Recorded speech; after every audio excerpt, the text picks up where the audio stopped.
Hi, it's Lucy, and today I'm going to be doing my December wrap-up. Yes, you heard me correctly.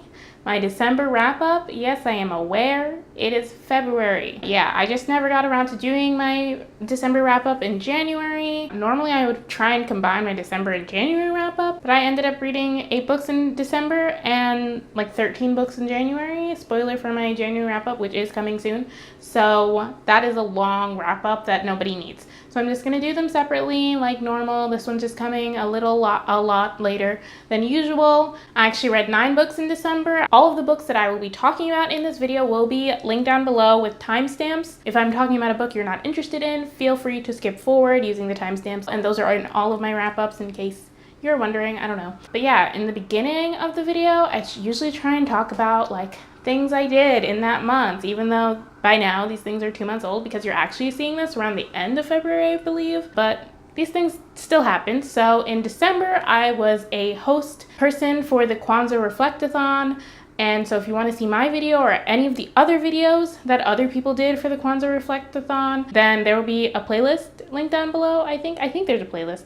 I'll figure out some way to direct you guys towards it. Also on BookTube, I sort of kind of did the 12 Days of Lucy Reads, but not really because I stopped like halfway through, but I did end up finishing like the videos I meant to finish eventually. It was just really hard for me to do all those videos, and January was kind of a hard month for me, so it was just not feasible for me to keep going trying to put out videos every day. And also in December, I visited my sister for Christmas. Well, my whole family visited my sister. She just hosted Christmas, and she lives in Orlando, and you know what else is in Orlando? Harry Potter World, or as it's formerly known, the Wizarding World of Harry Potter. So I went. I have been there once before. I just have a track record of going at a terrible time because the first time I went was actually the weekend it opened, which like is a cool like experience in your head, but you know when things like first open, how there are lines for everything because nobody realizes that it's going to still be there. So that was kind of like not a great experience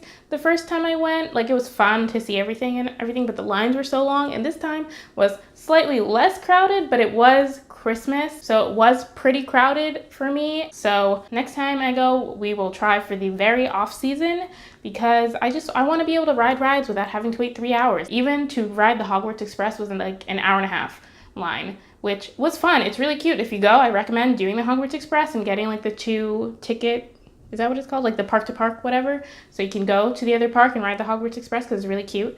And I bonded with like an 8-year-old on the train. It was great. But yeah, here's a picture of me at Harry Potter World. Let's get on to the wrap up. The first book that I read in December was The Towering Sky by Katherine McGee. This is the 3rd book in the 1000th Floor trilogy, which is set in a future, I don't remember what year it is, but I'm pretty sure it's like the 2100s. And basically Manhattan and a lot of other big cities have been turned into like giant skyscrapers, and the class systems for some reason still remains intact, and the richer people live at the top and poorer people live towards the bottom.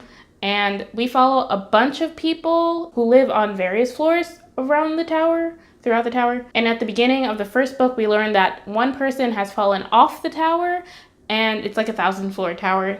So we follow the various people to try and figure out how that happened and the events that led up to that. The 2nd and 3rd book just deal with like the aftermath of that and build on it. I gave this 3 stars. I enjoyed the act of reading this. It was a fun read, but there were a bunch of plot holes and things that didn't make sense, and a lot of the writing was just cheesy. I would have preferred more plain writing rather than whatever that was, but I was already engaged. Like I wanted to know what happened to the characters. I wanted to know where the storyline was going, and so I was engaged in reading it, which is why I finished it and why I kept reading the whole series. This is kind of one of those series where it's not like fantastic writing, but it's like Pretty Little Liars for me, which I think is like not a good show, but I was tuned in, and they're starting a new series which is going to kill me because I'm probably gonna watch it. It's that kind of series for me, but I probably would have given this 3.5 stars, but the ending / there's an epilogue which really annoyed me. I didn't like it at all, so it bumped down the rating for me. It Devours by Joseph Fink and Jeffrey Cranor. This is the 2nd book in the Welcome to Night Vale world series. It's not really a series because there's no direct connection between this and the first book, but they're both set in the same world. They're both set in the world of Night Vale / town, like a world where Night Vale exists, I guess I should say. And Night Vale is like basically like a super weird town, there are like secret government helicopters following you at all times, and everyone kind of like talks to their secret government helicopter and they're like, hey, how are you doing? The librarians terrify the public and everyone's worried they'll kill them, and there are angels who are all named Erica and they're always casually asking you to hold $5. So that's like the kind of weird world it is, and like all the people in the town kind of act like it's normal, like this is all they've known, and it's kind of hard to explain. This is based on a podcast called Welcome to Night Vale, and it's basically like all the weird happenings of the town in like a radio show. But this book is specifically about two characters. Specifically, one character is the main character whose perspective we follow, Nilanjana, who's kind of an outsider to Night Vale. She moved there like 4 or 5 years ago, so that's considered an outsider, and she is a scientist who does sciencey things. So one day she gets put on a special assignment to find out what is going on with these strange rumblings that have been happening around town, and her investigations lead her to a new to her guy named Daryl and the Congregation of the Smiling God, which is a church in this like world, I guess. I enjoyed reading this a lot because I do enjoy like the world of Night Vale, and so me as a fan of that, I didn't see a way for me to not super enjoy it. I enjoyed the writing, I enjoyed the characters for the most part, but my issue with the characters is that I felt like Nilanjana, like the main character, and her love interest were pretty well developed, but everyone else were characters who had been either in the first book or in the podcast, and I feel like they weren't as well fleshed out because of that. Technically, this isn't a direct sequel, so I don't think you're supposed to need to read the first book to like understand this or to read this, and you definitely probably shouldn't have to listen to the podcast. I would recommend it because I do think it will help you get into the story more, but I feel like the characters weren't fleshed out independently of that. So like I cared about what happened to certain characters, but I don't see why anyone who's like just picking up the book would care about the characters based on how they're written in here. So that was disappointing to me, like being like an impartial reviewer, which I'm trying to be more of. Not really impartial, but like just seeing how other people might read a story and trying to take that account into my reviews. So that was my biggest issue with it, but I did enjoy it. If you like Welcome to Night Vale and you're not sure if you should pick up the second book, I recommend it. It takes like a different turn, and you do get to see newer characters and some old characters, so if you're into that, I'd recommend it. And I don't know if I mentioned this, but I did give it 4 stars. Purple Hibiscus by Chimamanda Ngozi Adiche. This is my second Adiche book, and I'm glad I read it. I did talk about this in the reading vlog I posted in December, maybe November. I don't remember what I was doing the reading vlog for, so I'll link it down below and somewhere on the screen though. But the basic synopsis of this is that we follow a 15-year-old Nigerian girl who's the daughter of like a super rich kind of like business mogul in Nigeria, and he is like well regarded in their town and like their neighborhood and everything, and he's also very religious, so he's also well regarded in the church, but he has the other side of him being very abusive to his family, physically, emotionally, all of the above. So we follow the main character named Camberly as she's kind of navigating dealing with his abuse and what it all means for her as Nigeria is becoming destabilized as a country. At some point, she and her brother get sent to stay with their aunt for a while, and she like is dealing with the like dichotomy of going to this loving family that her aunt has and then seeing her own family with her abusive father, which is definitely like an important aspect to the story. I really liked reading this. I don't want to say I enjoyed it because it's very sad, pretty depressing. It is about abuse, so trigger warning for that. I guess I should have said that. Trigger warning for physical abuse and child abuse. I thought it was well written, which I expected. I don't know if you're worried about Chimamanda Ngozi Adiche's writing. I don't know why you would be, but it was well written, and I thought it was so interesting. I don't know if that's the right word, but to see how her father's abuse affected her entire family as a whole and how they grew up and how their personalities formed around his abuse, I think was done extremely well. I think it also deals with the idea that abuse... Sorry if you can hear that. I also think it deals well with the idea that abusive people are not abusive all the time, because like I mentioned, her father is like very well regarded in the community. He donates a lot of money to a lot of people in the community. So he's like seen as this kind man, but he's also like hurting, physically hurting, emotionally hurting his family. So I thought that like dichotomy was done well as well. And yeah, I really thought this was interesting. I gave it 4 stars. I really enjoyed reading it. I really hate saying the word enjoyed when the book is like so sad, but I was definitely engaged while reading it. I definitely wanted to keep reading it, and I was definitely feel like I learned something from reading it. Next, we have a super popular book. So next, I read An Absolutely Remarkable Thing by Hank Green. This has taken like BookTube, the world by storm. If you don't know who Hank Green is, he is one half of the Vlogbrothers, which is like a big channel on YouTube, and like they created VidCon and all this stuff. So he's pretty like a big deal. So the book follows a girl named April May who ends up going viral after a bunch of weird, potentially alien statues appear in the world's largest cities, and she is the first person to like document it. So that video goes viral, and we follow her as they try and like figure out what these statues are, where they're called Carls, and how April navigates her newfound fame. I ended up giving this 3.5 stars. I was definitely thoroughly engrossed by the plot, and I enjoyed seeing April May's story. If you hear anyone else talk about the book, they talk about like the discussions that April May has about fame and what it does to you, how people react to fame. And I thought those discussions were interesting. But my problem with it, which I think is not something I've heard discussed, I don't know. My problem with the book was, I guess, with April May's character, which I don't know if I would have minded if she, first of all, wasn't so shitty, if the book didn't have the underlying message about fame so much, because my issue was that the book kind of tries to show how fame can affect a person, but because this is also a character study, we're seeing how fame affects April May specifically. And so while I felt like the book was trying to tell me anyone could act like this, I didn't really buy it because of the way April May was characterized even before the fame and what she tells us about herself. Before fame, she still is not a good person. So the fame just let her continue to be a bad person, or not a bad person, a realistic person. I feel like there's only, like, we love to say characters are realistic when they do shitty things, but I feel like there's only so many shitty things you can do before you're just shitty. I don't know. The point is, I didn't like April May, and I didn't think that the book succeeded in its goal of, like, showing how fame can affect people because of how it affected April May and because of who April May was as a character.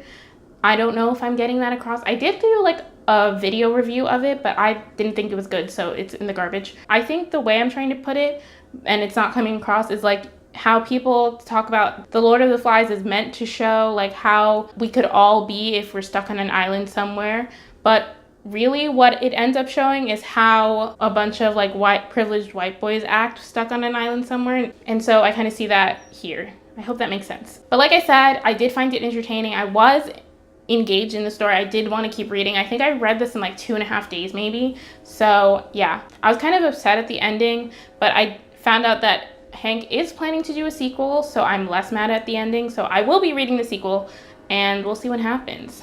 Also, I just wanted to note about the writing. This isn't like a criticism or anything, but the book really reads like Hank Green wrote it. I don't know if that makes sense, but if you watched any of Hank Green's videos, then I could hear his voice. Even though I was listening to the audiobook, I could hear his voice in what he was saying, which is weird, but that's not a good or bad thing. Next, I read Dear Martin by Nick Stone. I also gave this 3.5 stars. And this has a trigger warning for police brutality and violence. This follows Justice McAllister, who's a black teen who's at the top of his class at an elite private school. And he is on the path to go to an Ivy League for college. So he is doubly struck when he gets stopped by the police while he's trying to help his ex-girlfriend get home. And so to deal with like that event, he decides to start writing letters to Martin Luther King Jr. as a way to like cope and kind of like get his thoughts straight. And so we see what he writes in these letters and follow him like after the events and how like being at school has affected him and is affecting him and the events after that. And then something else happens halfway through the book that is in the synopsis, but I don't think it should be. I also don't think it should exist in the book, but we'll talk about that in a second. So first, I'll talk about the writing style, which I thought was a weird choice. I was continually pulled out of the narrative due to, at some points, there was a third person. It switched to third person narration, which it didn't always. And then my next issues with the book, I'm not sure if they're issues, well, some of them are. The book is too short for what it's trying to do, which is my first issue. It is just over 200 pages and it deals with like a lot. And I just don't think it had enough time to deal with any of what it was trying to do. Like maybe like the first half of the book I thought was like okay, and if it had kept going on that path, it would have been okay. But the second half of the book made me really angry, and I don't know if it was the book or just the events in the book. Like I don't know if it was badly written or what. Like the events in the book succeed in getting you sad and angry, which it's supposed to do, but at some point it does feel like tragedy porn to me. And like I said, I think if it had chosen to focus on the first thing it dealt with, that, or if it had just been much longer, it would have been more successful. But for me, it felt like the second half was an afterthought, and it felt like the author felt like it needed to be there because it's about police brutality, but I just didn't enjoy it, but not that you're meant to enjoy it, but I just didn't like it. And I don't know if it's because of the book or because of the subject matter, because I did love The Hate U Give, which does deal with a similar thing, but I also think that it just does it better. I hate to compare, but they do deal with similar topics, but I just felt like the characters weren't fleshed out enough to not make it tragedy porn. And basically what I've decided after reading this, because it did make me so mad, was that I've decided to really put off reading any more stories about police brutality or anything of that nature for a while at least. Yeah, I'm really just done with narratives about Black tragedy, not tragedy happening to Black people, but specifically tragedy that only Black people experience, I guess. The reason I gave it 3.5 stars because I didn't think it was terribly written, and like I said, the first half had potential. And I also think that if this is the first story that someone picks up who doesn't know anything about Black Lives Matter or anything, then it will at least get them to think about things, which I always commend in a book. The next two books are the Austere Academy and the Ersatz Elevator by Lemony Snicket. I'm talking about them together because they're the next two books in a series of unfortunate events, and I gave them 3.5 stars each. They just continue the story of a series of unfortunate events, which starts off with the unfortunate event of the Baudelaire siblings' parents dying in a tragic fire, and afterwards they're shipped off to Guardian while being chased by the evil villain Count Olaf. And yeah, I like the stories. I stand by what I have been saying while rereading them. This is a reread, by the way. I read these first when I was maybe in 5th or 6th grade. I probably would not like them as much if I didn't have the nostalgia I do have attached to them, and that's just being honest. I can see how people think it's getting formulaic, especially by this point. But I know, I'm looking ahead, so I know how the series ends and everything, and how things will change, so it doesn't bother me that much. Well-read Black Girl, edited by Glory Edim. This is an essay collection featuring various authors, including N.K. Jemisin and Jesmyn Ward. They all talk about stories where they saw themselves for the first time, and they're Black authors, should have mentioned that. So specifically Black women authors talking about seeing themselves for the first time in literature. I enjoyed it. I didn't love it as much as I wanted to. I don't know if I had too high expectations going in or what, but it was definitely still good, and I would recommend it, if nothing else, then because this book provides a wealth of recommendations for books with Black main characters and stuff. Not all of the books that the authors talk about have Black main characters, but a lot of them do. And there's a whole recommended reading list, which I have been slowly going through to add books to my TBR. And yeah, so I recommend it for that at least. I don't think I loved it as much because all the authors talked about how the writing that they read shaped them as authors, specifically, not just as people. And I'm not an author or a writer, so I felt like I couldn't really relate to that. I would have appreciated if the essays had a little bit more of a focus on them as people instead of as authors or writers. And the last book that I read in December was The Whole 30, The 30-Day Guide to Total Health and Food Freedom by Melissa Hartwig and Dallas Hartwig. So yeah, in January, I thought I was going to do the whole 30, and then I did the whole 10. So yeah, but in preparation for that, I read the whole book. Half of the book is recipes, so I'm not really counting that because I'm not going to read recipes word by word, but I read the important parts, so I'm counting it as read. And yeah, I gave it 3.5 stars because I think a lot of the food science is a little bit mumbo jumbo-y, and some of it doesn't have any actual proof linked to it. But I did want to do the diet challenge, whatever. I couldn't do it, but I didn't want to do it for the reasons kind of in this book. I wanted to do it for a different reason, but yeah, it didn't end up happening. It's not about that. But yeah, so I gave it 3.5 stars because it was helpful for when I was doing the whole 30. But I don't think it's Not scientific. I just looked at my notes. I actually gave it 3 stars. So yeah, what I said still stands up. Okay, that is it for this month. Those are all 9 books that I read during the month of December. Thank you so much for watching. If you liked this video, please be sure to give it a thumbs up. If you have any opinions about any of the books that I mentioned in this video, please be sure to leave a comment down below. Let me know your opinions, if we agree, disagree, how do we feel, you know? If you haven't already, subscribe to my channel because I make more videos where I talk about books, and hit the notification bell so you can be notified next time I post a video, which will hopefully be either my favorite books of 2018 or my January wrap-up. Hit the notification bell and you'll be the first to find out. That was a good ad read for myself. Anyway, follow me on social media. I have Twitter and Goodreads. I post things on there, like pretty frequently, I think. And again, thank you so much for watching. I'll see you in my next video. Bye.